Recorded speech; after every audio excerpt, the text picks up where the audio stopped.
ধন্যবাদ সবাইকে।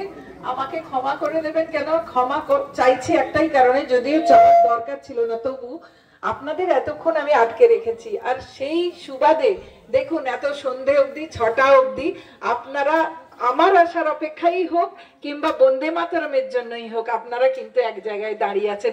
আপনাদের সবার জন্য আমার শতকোটি প্রণাম।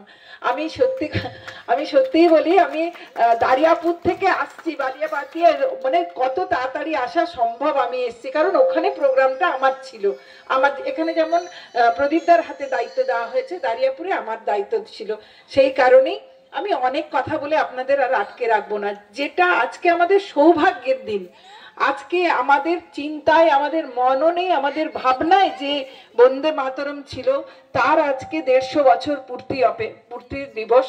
তো সুতরাং আমি যে জায়গা থেকে এক্ষুনি এলাম, দারিয়াপুরে বঙ্কিমচন্দ্র চট্টোপাধ্যায় যেখানে অনুপ্রাণিত হয়ে কপালকুণ্ডলা লিখেছিলেন, সেই মন্দিরে সেই মাকে প্রণাম করে, এবং সেখানে বঙ্কিমচন্দ্র চট্টোপাধ্যায়, ঋষি বঙ্কিমচন্দ্র চট্টোপাধ্যায়, কারণ তিনি মানব জীবনে ঋষির মতো থাকতেন, সে কারণে আমরা তাকে ঋষি বঙ্কিমচন্দ্র চট্টোপাধ্যায় বলি। তার প্রতিকৃতি আছে সেখানে। আজকে আমরা 150টি প্রদীপ জ্বালিয়ে, কেন 150 বছর পূর্তি হলো এই বন্দে মাতরমের। যে বন্দে মাতরম আজ বিপ্লবীদের গান ছিল, যে বন্দে মাতরম আমাদেরকে অপসংস্কৃতির হাত থেকে এক ডাকে বাঁচাতে পারে, যে বন্দে মাতরম ধ্বনিতে আমরা একজোট হতে পারি, সেই বন্দে মাতরমের আজ জন্মদিন। এবং ঋষি বঙ্কিমচন্দ্র এই উত্তরকাঠি বলতে আমার গর্ব হচ্ছে, এই উত্তরকাঠিতে যখন এসে তিনি এখানে অ্যাকচুয়ালি লিখেছিলেন আনন্দ মঠের জন্য, কিন্তু এইখানে তার পদার্পণ ছিল।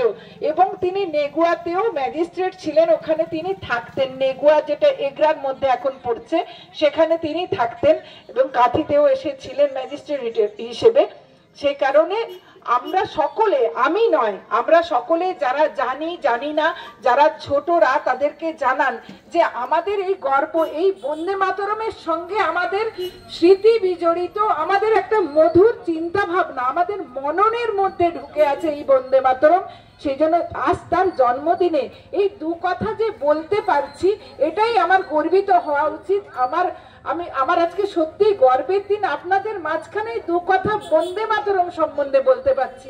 এ সৌভাগ্য সবার হয় না, সে কারণে আমি সত্যি নিজেকে তো ধন্য মনেই করি।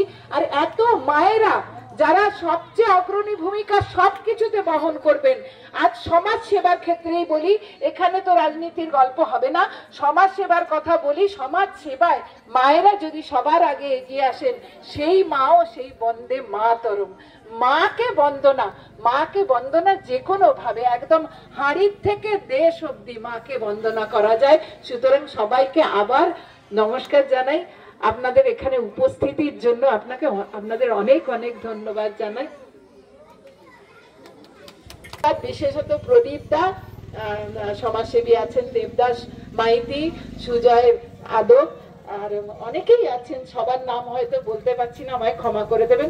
যারা গুরুজনেরা আছেন, যারা স্বাধীনতার ছিটে ফোঁটা পেয়েছেন, আজকে 75 বছর হয়ে গেল, অনেকেই তো, আর 78 বছর হয়ে গেল, অনেকেই নেই বেঁচে, কিন্তু তবু আমি বলি, তাদের যা বাবা মার কাছ থেকে সরাসরি শুনেছেন, সেগুলো আমাদের বাচ্চাদের মধ্যে আপনারা বিলিয়ে দিন।